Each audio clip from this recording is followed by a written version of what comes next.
तक जुमरा से खबर शामिल करते हैं। थाना साइयांवाला के इलाका 129 रेलवे बासर अफराद का 10 लाख भत्ता न देने पर गरीब किसान पर वहशियाना तशद्दुद। जुमरा से हमारे ब्यूरो चीफ रफीक अहमद लूना की रिपोर्ट के मुताबिक चंद रोज कबल बासर अफराद ने हाजी आरफ नामी शख्स से 10 लाख रुपए भत्ता मांगा।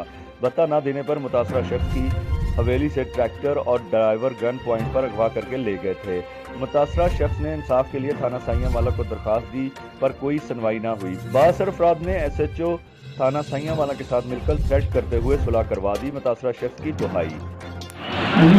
मैं हाजी आरफ से गल कर रहे हैं 129 डपर तो क्योंकि आज तो चंद दिन पहले 22 दिन साढ़े को मुलम की कमर बात ने साढ़े को भत्ता मिल गया अभी भत्ता नहीं दिता। भत्ता नहीं मिले तो वो साढ़ा शाम में ट्रैक्टर से बंदा अगवा करके लै गया गन पॉइंट से। गन पॉइंट से फिर थाने दरखास्त लिया दी है। तकरीबन 6-7 दिन दरखास्त रही है लेकिन साढ़े तो कोई असर नहीं हुआ। ना तो सानू थाने कॉल गई है किसी किस्म की कोई कार नहीं साढ़े गई। लेकिन अस फिर दूसरा वो बंदे बादयाब कराने वास्ते पिटीशन की हाई कोर्ट ने की है।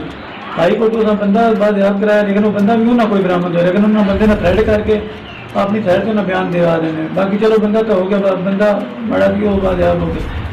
तो बाकी दूसरा ये है भी असी दूसरा SHO ने सामने थ्रेड यूज करके सुलह करवा दी है। वो 4-5 बंदे लैके निकाल के असा सुलह कर ली है। सुलह कराने के बावजूद ट्रैक्टर साढ़ा 5-6 दिन हो गए थाने खड़े इन्हें कागज ले कागज लेके आए हैं। कागज भी दिते नहीं।